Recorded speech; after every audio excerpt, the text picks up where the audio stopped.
Dalam teologi Islam, ada satu konsep yang, luar biasa. Konsep yang jadi lambang kekuasaan mutlak dan keagungan Sang Pencipta. Sesuatu yang saking besarnya sampai melampaui seluruh alam semesta. Nah, di pembahasan kali ini, kita akan coba mengupas tentang Arsy. Oke, langsung aja ke pertanyaan utamanya ya. Apa sih sebenarnya Arsy itu? Kalau kita lihat dari sudut pandang Al-Quran. Yuk kita bedah bareng-bareng konsep yang mendalam ini. Oke, pertama-tama kita harus pahami dulu definisinya, biar nggak salah kaprah apa sebetulnya makna dari kata arsy ini. Nah, ini dia poin kuncinya. Secara sederhana, arsy itu sering banget diartikan sebagai singgasana Allah. Tapi, tunggu dulu, ini bukan singgasana seperti yang kita bayangkan ya. Ini adalah simbol tertinggi dari kekuasaan dan keagungannya yang mutlak atas segala sesuatu yang pernah diciptakan. Coba deh kita lihat atribut-atributnya.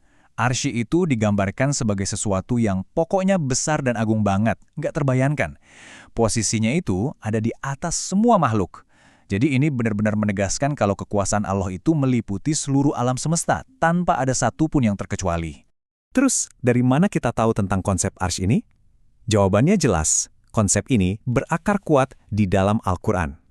Sekarang kita coba lihat salah satu ayat yang jadi landasannya. Ini nih salah satu ayat kuncinya dari surah Al-A'raf. Di sini Al-Quran bilang secara jelas banget bahwa setelah menciptakan langit dan bumi, Allah bersemayam di atas arsy. Ini jadi penegasan langsung tentang keberadaan dan kedudukan arsy itu sendiri. Nah, kata bersemayam ini penting banget buat dipahami. Ini bukan berarti duduk seperti kita sebagai makhluk. Para ulama menekankan kalau ini adalah sebuah cara yang hanya layak dan sesuai dengan keagungan Allah. Sesuatu yang sama sekali nggak bisa kita samakan, apalagi kita bayangkan dengan cara manusia. Yuk, kita lanjut lebih dalam lagi. Arsy itu bukan cuma sekedar benda atau tempat. Arsy adalah sebuah simbol yang maknanya jauh lebih dalam dari sekedar singgasana. Dan coba renungkan ini sebentar. Dalam keyakinan Islam, arsy itu dianggap sebagai makhluk ciptaan Allah yang paling besar. Paling besar. Kita aja sering takjub kan sama luasnya galaksi atau alam semesta? Nah, bayangkan sesuatu yang jauh lebih agung dari itu semua. Itulah sedikit gambaran tentang kebesaran arsy. Sekarang kita sampai di bagian yang super penting nih. Ini buat menghindari salah paham. Kita harus bisa menarik garis yang tegas antara konsep ilahi yang maha agung dengan pemahaman kita sebagai manusia yang sangat terbatas. Tabel perbandingan ini benar-benar ngebantu kita buat paham. Coba lihat bedanya. Singgasana manusia, ya kita tahu bentuknya, tujuannya buat duduk, sifatnya terbatas. Di sisi lain, arsy, bentuknya kita nggak tahu sama sekali. Tujuannya bukan untuk diduduki, tapi sebagai simbol kekuasaan mutlak. Dan sifatnya agung, dan ya, nggak akan pernah bisa terbayangkan oleh akal kita.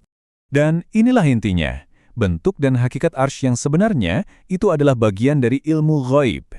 Sesuatu yang pengetahuannya hanya dimiliki oleh Allah. Tugas kita sebagai manusia adalah mengimani keberadaannya sesuai petunjuk Al-Quran tanpa harus terjebak membayangkan wujudnya seperti apa. Jadi sebagai penutup, mari kita kembali ke pertanyaan ini. Arsy, sebagai makhluk ciptaan terbesar, seakan menjadi cara bagi kita untuk bisa merenungkan sesuatu yang tak terbatas, yaitu kekuasaan Allah.